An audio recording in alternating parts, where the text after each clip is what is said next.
crap, the last hour wasn't that pretty, but I accomplished it. So with the theme of empowerment, like when something you take from granted is stripped away from you, like walking, you get a new appreciation for that. And sometimes in life, we don't realize we're making progress. We may be taking one step after another, feeling like we're going nowhere, but when we look back, we've actually come really far. So I feel like this night, Chatterbox, I've come a long way as a storyteller and a person, and this has been an awesome night. Thank you.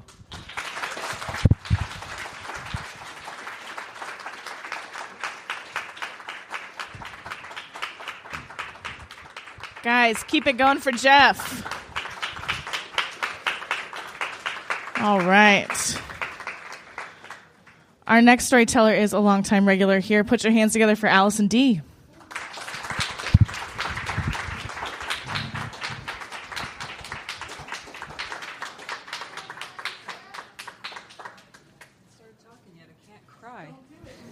Can't cry until the mouth opens. Come on, we gotta make a scene, right? So I agree with. Hi, everybody.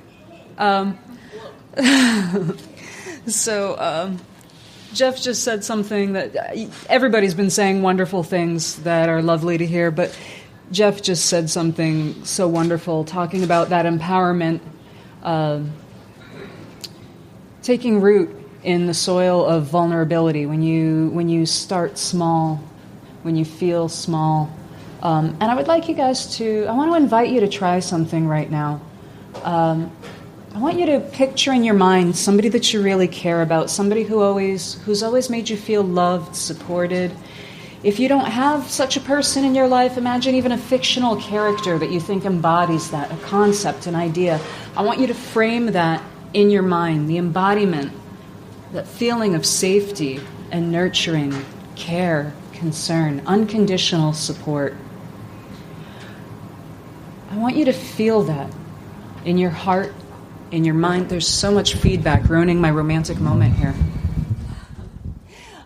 I want you to feel it in your whole body. Feel it in your heart. Feel it in your mind. And I want you to imagine that person standing behind you, hands on your shoulders, pushing down those hiked up, stressed out shoulders, just giving them a gentle squeeze and asking you to just breathe. Go ahead and do that. Take a deep breath, slow and long. Fill your chest and let it out slowly and relax. I've brought a couple of items with me to kind of keep me on track today because I do think that certain stories of empowerment do begin in a place of vulnerability. And if you allow me to take a little journey through time here, I want to go back 18 years ago. In 2001, I became a mother. I have my tarot cards here. The Fool, the beginning. That new excitement, that energy, the beginning of a journey when it seems like nothing can harm you. And even when there are challenges along the way, you can't even see them. You're blind to them. It's like wearing a red flag is a blindfold and a cape. You just want to jump in. And becoming a parent can be very much like that. When you're in love and you believe that you're ready. Because you can totally be ready to be 100% responsible for another human being when you're barely capable of being responsible for yourself. Right? That's a thing. Yeah, wait until you're ready to have children. We will all be childless forever if we wait until we're actually ready. But in 2001, I gave birth to a son called Shiva, named for Shiva Nataraja, the Hindu god of both compassion and destruction. Why would you name a baby after destruction? Well, listen. They drool on everything. They poop on everything. They destroy your sleep. And whatever you were as a child, you don't get to be that anymore because Shiva Nataraja doesn't just destroy things. He clears the way for new beginnings. And there is nothing that will change your life like becoming a parent. Well, that's what I thought at the beginning of 2001, but did I mention I lived in New York City? There are some things that can really change your life more than doing the same thing that everyone around you is doing. The tower card, that thing that's too big to fail, that thing that's so huge and durable that it could never collapse, and yet there it is collapsing. So here I was on my fool's journey, my new beginning, young mother, new life, everything's exciting, And there goes the tower, knocking it all down. 2 towers. I watched from my kitchen window. I watched the second plane hit, holding my infant son in my arms. I don't know how many of you are old enough to remember what it was like 18 years ago when that was happening. Maybe you saw it on the news. I'm pretty sure it rattled everybody, but I didn't know what to think. All I saw was a lot of smoke, wondering, like, is there some kind of biochemical agent? We're far enough away that I couldn't even hear any sounds from it, but still wondering, are we dead? And what a lot of people maybe didn't know is that it wasn't like a one and done where it just fell that day. No, it took hours, and the smoke kept billowing for months and months and months at a time. And with a new baby, family kept pressuring us to leave. You gotta get the hell out of that stupid, dangerous, nasty city. Who the fuck would want to live in New York in the first place? I mean, it's the greatest city in the world, but what could it possibly offer? It's the greatest city in the world. I mean, except for Phoenix, right? And I gave in to the pressure. New beginnings, right? Things that are too big to fail. So I went and I moved away. Went 350 miles upstate to a little town that had nothing but snow. Got to live in a trailer. Struggled to find work. To work in a daycare that was so dirty and creepy and weird that I refused to bring my own son to work with me at the daycare. Got a job at... There goes all my cards. Speaking of things falling, that's okay. I got some right here. These are probably the magic ones that tell the rest of the story. I was throwing them all on the floor anyway. And so I'm in the city where it's not really a city. It's mostly trees. There are horses right outside my trailer. They're not mine. They just stare at me in judgment. Horses are assholes, ladies and gentlemen. And slowly everything started to fall away. This new beginning felt like purgatory. Kind of felt like hell. It was something that I had consented to that I didn't think was a good idea, and I did it anyway. The devil card represents our demons, the things that we accept in our life, the choices that we make. We know they're bad ideas, and we go along with it because it gives us greater comfort than maybe making the better decision. And slowly I started to fall apart. My mother called me one day and said, "How are you doing?" And I said, "I think I'm dying. I think I'm dying slowly. I think that every part of my body is shutting down. I think I'm so miserable that I have willed my heart to stop beating, and I'm just waiting for my lungs and my brain to go next." And she said, "Maybe you should leave." And there was a big protest at the UN. I got on the bus, I went, and I marched, and it was freezing. And I was bundled up, I had layers of clothes, and I started seeing young ladies wearing miniskirts in the middle of January at this protest, freezing, shivering, their legs turning purple. And I started dragging them one by one into public bathrooms and saying, "I'm going to get in the other stall and I'm going to give you my clothes." And I started putting my clothes on these other women so that we could all protest together. And I looked around, and there were military police with machine guns all over New York City. I don't know if any of you know that. When you watch the news and you see places in other countries that have military police with machine guns in the streets, and you go, "I could never live in a country like you do." You do. And I started going back to the city. I would get on the bus once a week, and I would spend 3 days couch surfing in New York. If I didn't have a couch to sleep on, I slept in the library.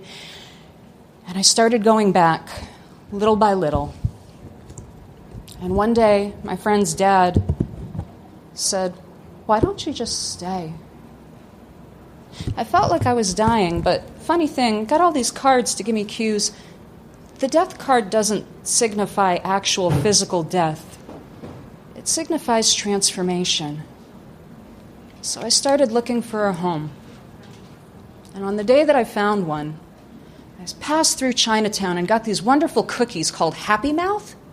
I mainly bought them because they were called Happy Mouth, and I'm going to be honest, they didn't taste that great, but they were called Happy Mouth, and when you're holding a box that says Happy Mouth, you can't help but be happy.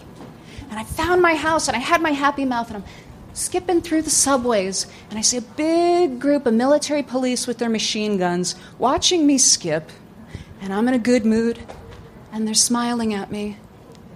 And I walked up, I said, "How you doing?" And I said, "Pretty good, you look really happy." And I said, "I have Happy Mouth. Do you want Happy Mouth?" And they said, "No, thank you." And I said, "How can you not want Happy Mouth? Who doesn't want a Happy Mouth?" And they said, "We can't." I said, "You are not allowed to have a Happy Mouth." And they said, "Well, we're not allowed to take food from people. You could be poisoning me." I said, "Do I look like I've been poisoned?" They just kind of giggled, and they said, "We're not allowed to take anything that could look like a bribe." And I stayed and I chatted with them and flirted with them. I unabashedly flirted with them. And suddenly realized that there are different kinds of discomfort. That the discomfort of being away from my home, that being surrounded by snow and horses and peace and stability was greater than the discomfort of being surrounded by explosions and machine guns. And that sometimes you find your power in a place of discomfort. Thank you. And I made a mess.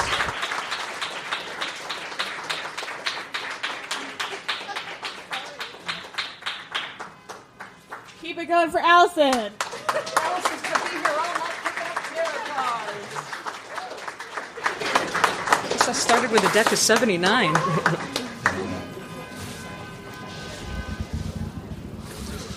Please help me welcome our next storyteller. We have Pete.